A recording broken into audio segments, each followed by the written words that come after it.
Voilà, c'est ici.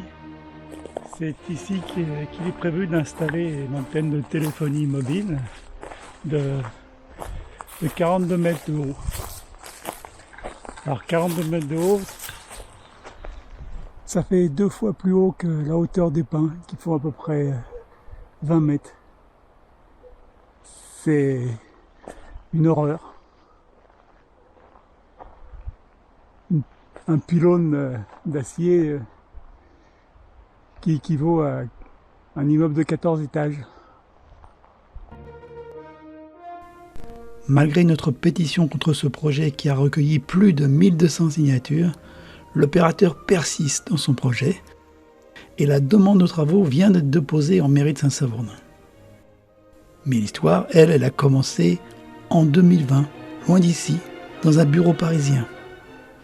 En 2020, paraît au journal officiel un arrêté où l'on parle de Saint-Savournin. Mais aujourd'hui, jour de déprime, je décide de lire le journal officiel. Et qu'est-ce qu'on apprend ? Qu'un petit village de Provence, tout en bas de la France, a une mauvaise couverture en téléphonie mobile haut débit. Une mauvaise 4G, quoi. Bon, c'est pas ce que j'ai constaté chez moi. Et comme je suis curieux, je me connecte immédiatement sur le site de l'ARCEP.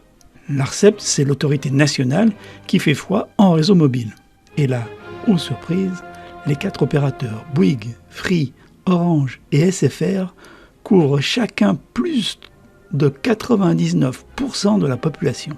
Alors là, je commence à pas bien comprendre pourquoi il faut une antenne de 42 mètres pour couvrir moins de 1% de la population. Mais j'approfondis ma lecture du journal officiel et là, je comprends mon erreur. Ces gens de Paris qui connaissent bien Saint-Savournin mieux que moi ont localisé avec précision, et je cite, les 3 points d'intérêt à couvrir. Ils fournissent même les coordonnées géographiques précises. Je rentre les coordonnées sur mon GPS et je file sur le premier point d'intérêt. C'est à 700 mètres de chez moi. Ça y est, j'y suis. Je suis sur le point d'intérêt. Le trou noir, la zone blanche, la zone de non-droit téléphonique. Et comme je suis curieux de nature, je sors mon smartphone et je teste ma connexion. Eh bien, je découvre une bonne couverture 4G avec un débit de plus de 24 mégas. 20 fois plus que le débit que j'avais à la maison avant l'arrivée de la fibre. C'est tout, sauf une zone blanche. Là, ça sent l'embrouille. Je file au point 2, et là, 25 mégas. Et, cerise sur le gâteau, au point 3, 49 mégas. Bon, là, je rigole plus du tout, je déprime à fond. Je résume.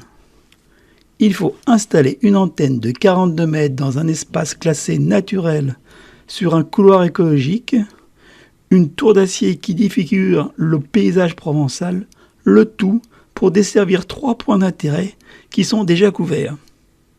C'est ubuesque. Bon, je vous laisse.